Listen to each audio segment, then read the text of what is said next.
আসসালামু আলাইকুম। এই যে আকাশমণি গাছের এই ছালোটার কারণ কি? এই ছালোটার পিছনে অনেক সমস্যা আছে, যেরকম প্রাকৃতিক সমস্যার কারণে এই আকাশমণি গাছে ছাল ওঠে। ঠিক আছে। আবার যদি এই দেখেন ছাল কিন্তু মানে এই চামড়াটা, আকাশমণি গাছের চামড়াটা মরে কিন্তু ছালটা উঠে গেছে। ঠিক আছে। তোমার পিছনে অনেক সমস্যা আছে আকাশমণি গাছের, প্রাকৃতিক সমস্যা। এবং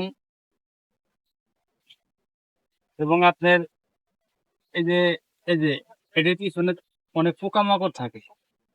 পোকামাকড় থাকলে তারা ওই ভিতরে যে গাছের যে রস আছে, রস মানে খাইতে খাইতে আকাশমণি গাছের এই চামড়াগুলো মানে মরে অটোমেটিকলি নিচে পড়ে যায়। ঠিক আছে। এই দেখেন এই জায়গাতে কিন্তু খাল ছিল একদম, মানে ঝরে গেছে মরে। আবার কিছু কিছু ই থাকে যে অটোমেটিকলি মানে এই গাছের চামড়া বদলাতে থাকে, মানে চেঞ্জ হয় চামড়া। এটা একটা কারণ থাকে যে পুরান চামড়া চেঞ্জ হয়ে নতুন চামড়া মানে ই করে। গাছটা কিন্তু অনেক শক্তিশালী, অনেক মোটা, অনেক পুরানো একটা গাছ, অনেক মোটা। আমি অনেকদিন ধরে দেখি, প্রায় 10 বছর ধরে দেখি গাছের বয়স 10 বছরের উপরে। এই গাছের বয়স দেখে নিয়েছে আমরা, এই যে দেখছেন উঠে উঠে যাচ্ছে। এই যে নতুন চামড়া গজাইছে। ঠিক আছে। নতুন চামড়া গজাইছে মানে এগুলা কি এই জায়গা দিয়ে দেখে নিয়েছে, এগুলো মরে গেছে। এই কিন্তু পোকামাকড় ছিল।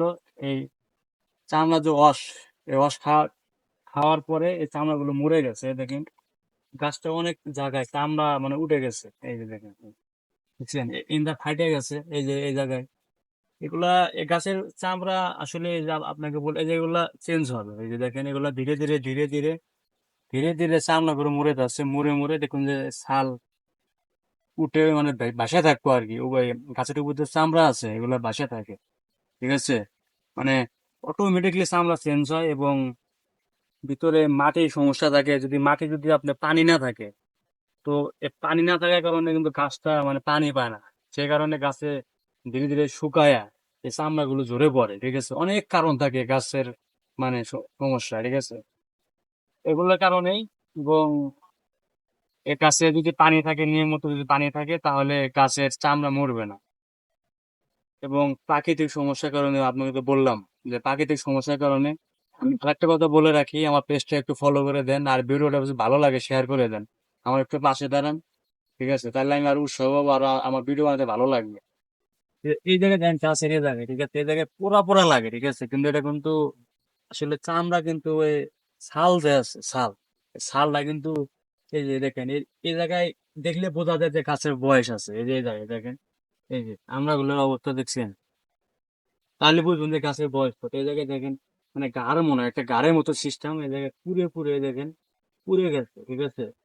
এই জায়গাতে পুড়ে গেছে। এই দেখেন অবস্থা এই জায়গায়। এই দেখেন, এটা দেখলে বুঝবেন যে গাছের বয়স, গাছের মিনিমাম আমার আইডিয়া মোতাবেক 15 বছর বয়স এরকম হবে। আমি ছোটোর থেকে গাছটা দেখি। ঠিক আছে। ছোটোর থেকে এত মানে শক্তিশালী এই গাছ। ঠিক আছে। এই গাছ দিয়ে যখন বন্যা আসে, এই গাছে টিপ জাল বান্ধে অনেকে মাছও মারে। এই গাছের সাথে বাঁশ বান্ধে, জাল বান্ধে মাছও মারে। ঠিক আছে। এই গাছ, এই আকাশমণি গাছ দিয়ে কিন্তু ঘর বানায়। আপনারা জানেন অনেকেই, এই আকাশমণি গাছ দিয়ে ঘর বানালে অনেক শক্তিশালী একটা ঘর হয়। কাঠগুলো অস্থির। ঠিক আছে। গাছগুলোর দামও আছে অনেক সুন্দর।